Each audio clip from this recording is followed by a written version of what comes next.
Part 5 of the preliminary lecture series. Here we study approximation. Now, approximation is the central idea of calculus, and this is our first look at approximation. Decimal proximity.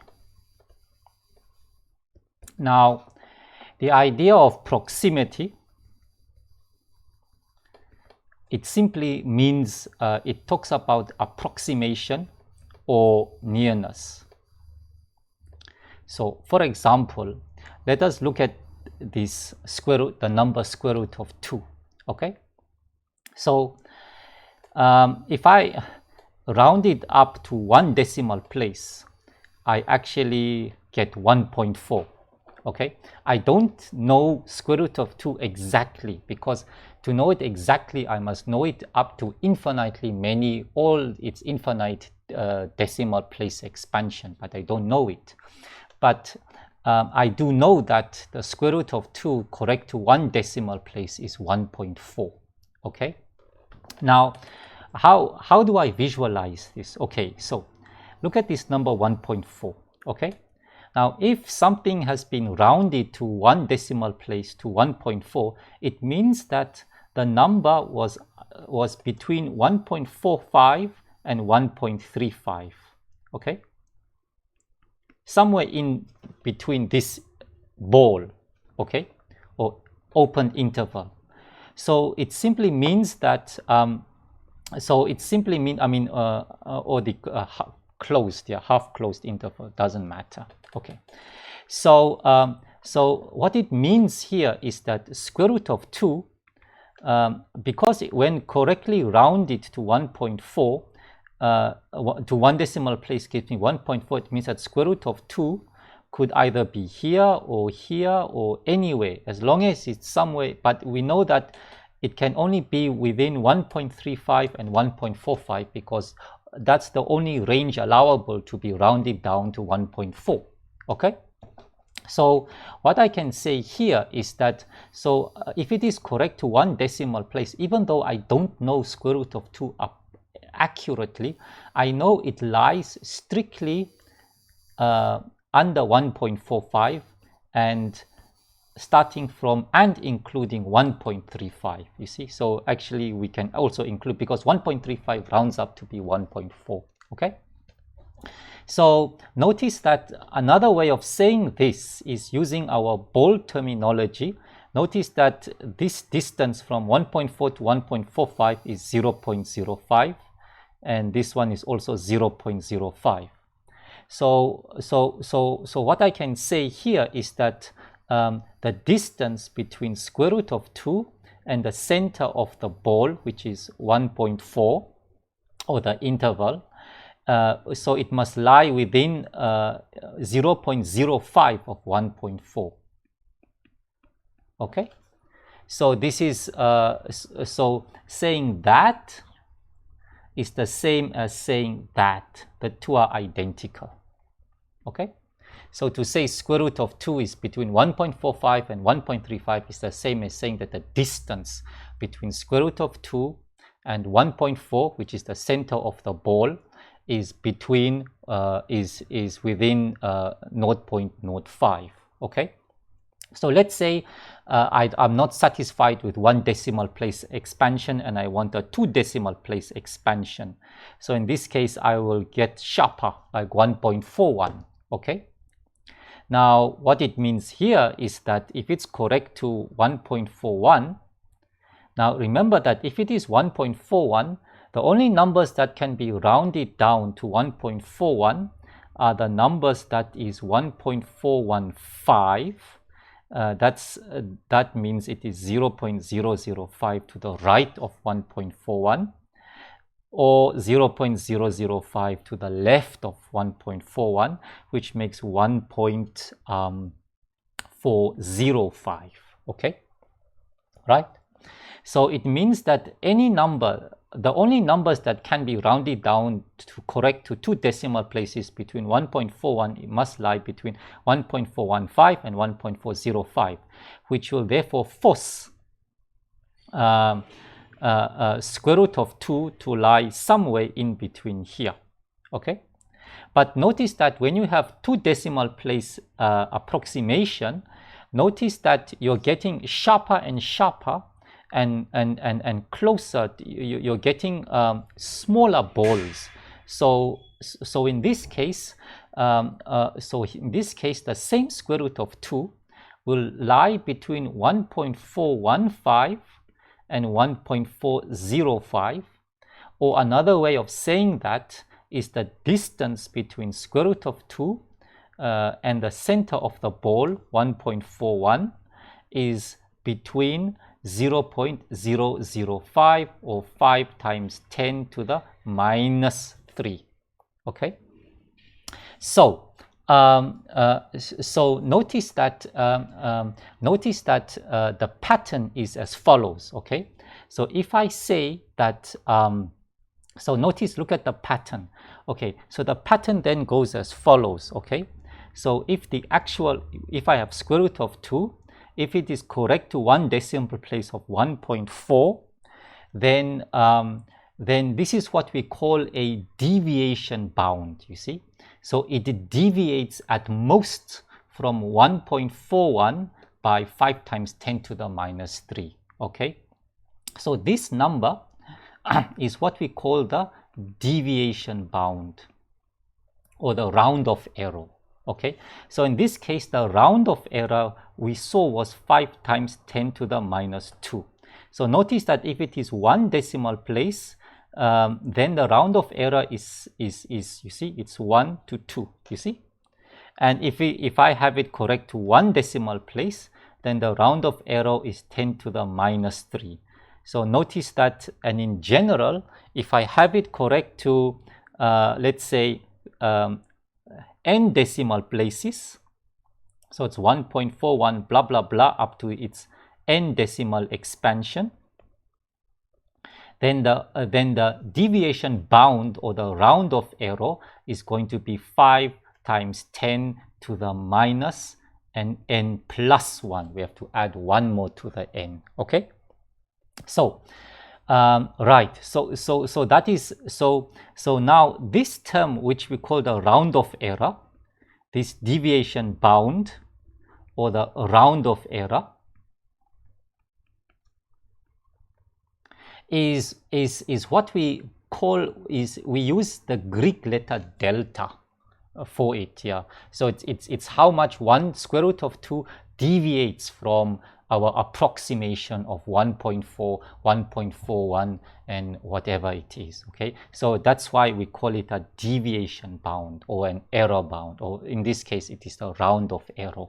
Okay, so let's take a second number, square root 1 point. Okay, let's take another number that has the similar problem of not knowing it exactly, like square root of 3.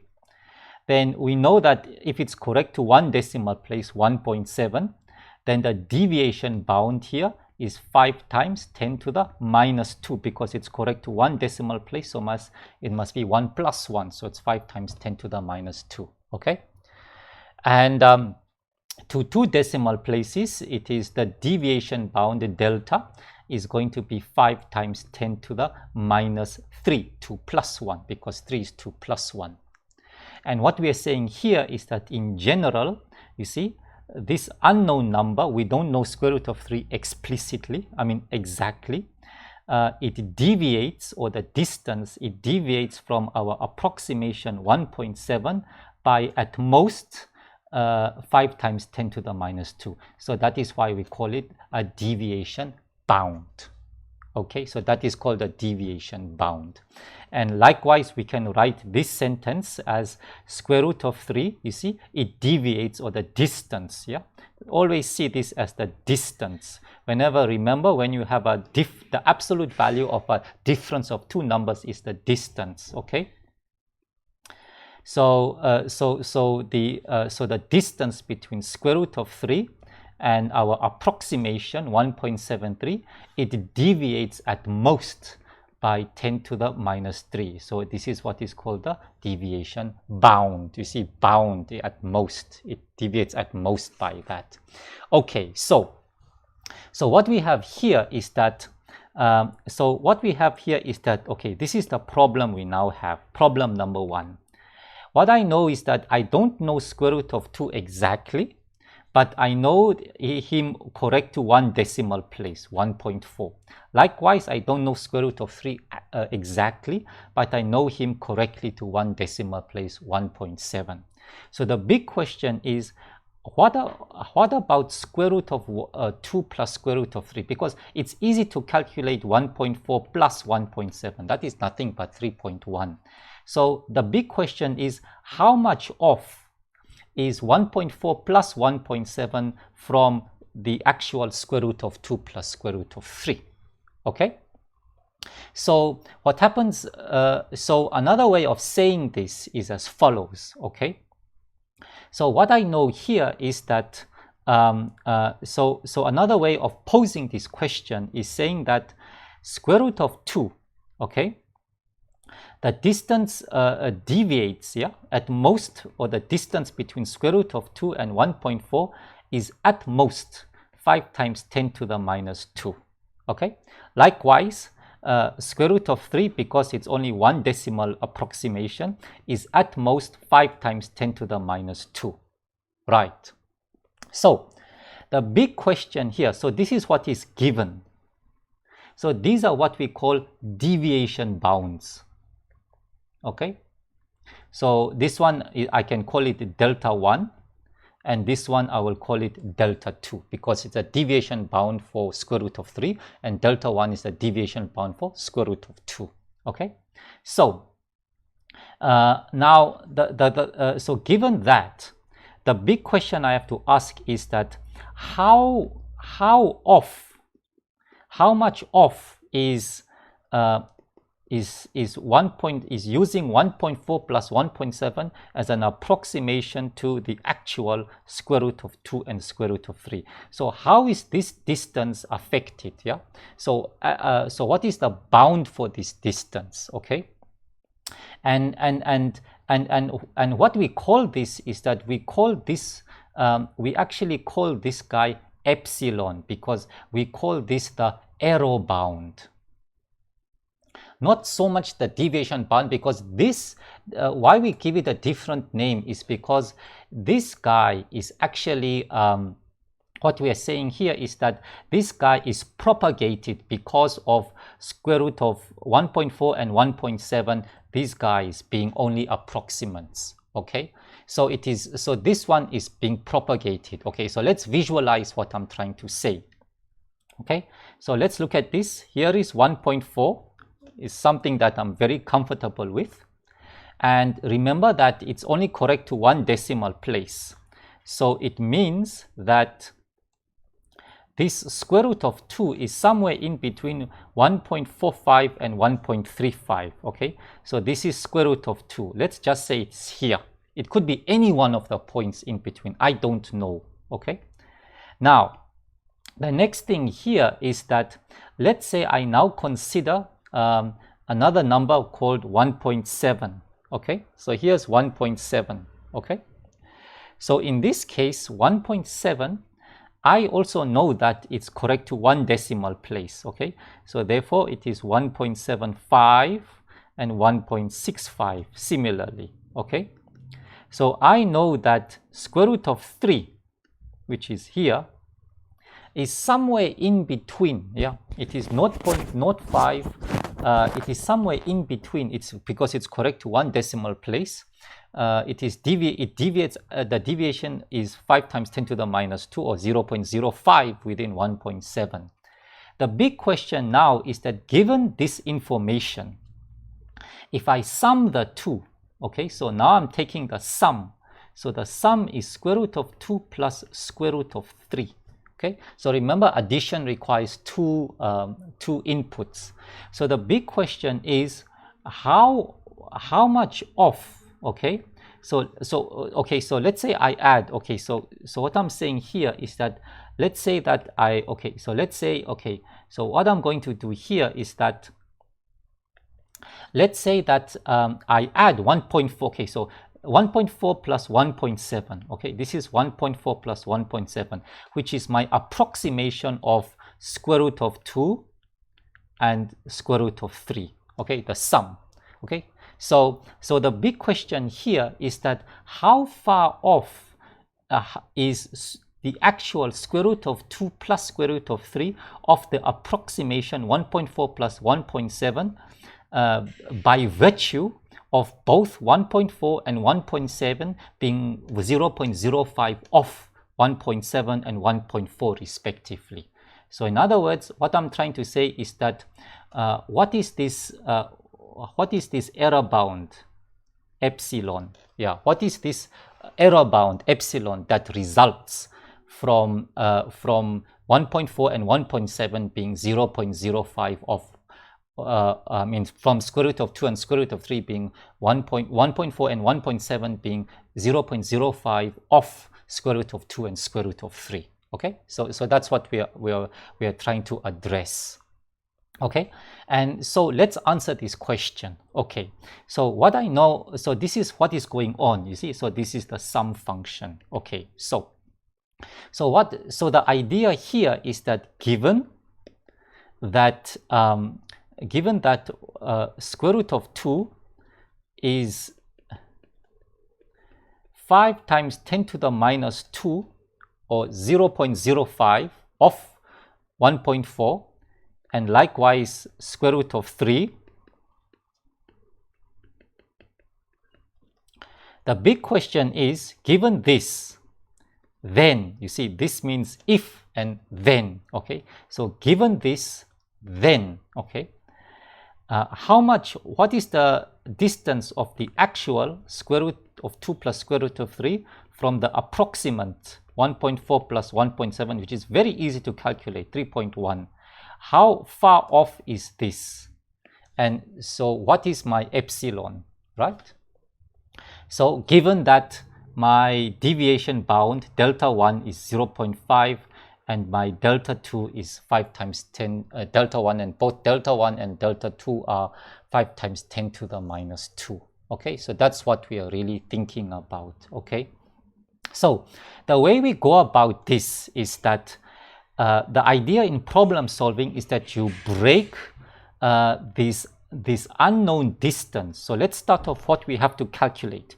Square root of 2 plus square root of 3 minus 1.4 plus 1.7. Okay, I have to break this distance in terms of the other known distances, which is square root of 2 minus 1.4 and the distance between square root of 3 and 1.7.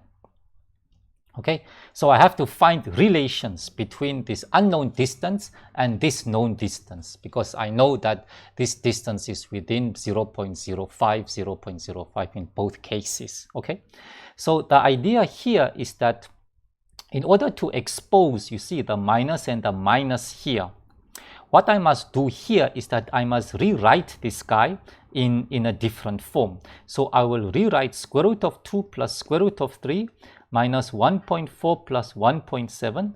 I will rewrite him as square root of 2 minus 1.4 plus square root of 3 minus 1.7. Okay, then if I take the absolute value of this, it's that.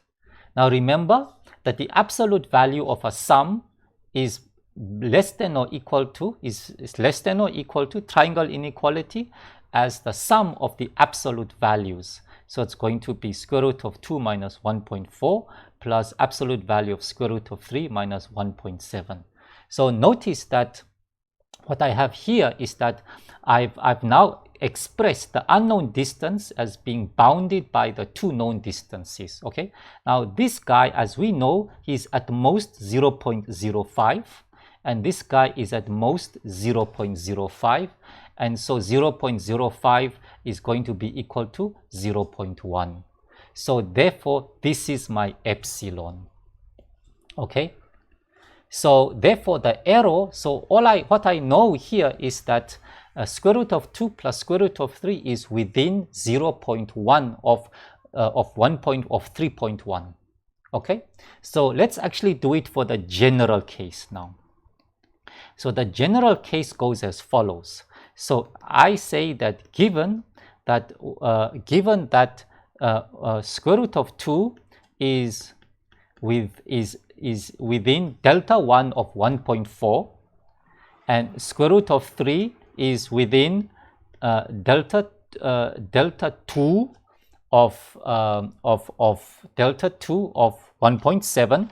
Okay, so the question here is that so given that, my question is, what is the how does the error propagate? Okay, how does the error propagate? So in other words, if I choose square root of 2 in a sum, so if I take the sum square root of 2 plus square root of 3 and the sum of 1.4 and 1.7, which is very easy to calculate, 3.1, then what is the resulting, how much off is it from 3.1? Okay, so this is, so let's do it in general then. Okay, so in general, what I can then do here is that what I can say here is that, okay, so I know that square root of 2 plus square root of 3 minus 1.4 plus 1.7, this guy is by triangle inequality, as we saw just before, is square root of 2 minus 1.4 plus square root of 3 minus 1.7. Okay, so the distance between square root of the sum from 3.1 is bounded by the distance between square root of 2 and 1.4 and square root of 3 and 1.7. Now I know that this guy is at most, you see, delta 1. This is at most delta 2. And so therefore, and so the answer is delta 1 plus delta 2, and this is going to be by epsilon, or my error bound. Okay, so the error that is propagated by the deviation sums up. Okay, so if I know square root of 2 is within delta 1 of 1.4 and delta 2 of 1.7, then I know that the sum is within the sum of the deviation bounds. Okay, so it is delta 1 plus delta 2. Okay, so I think that is a very good introduction.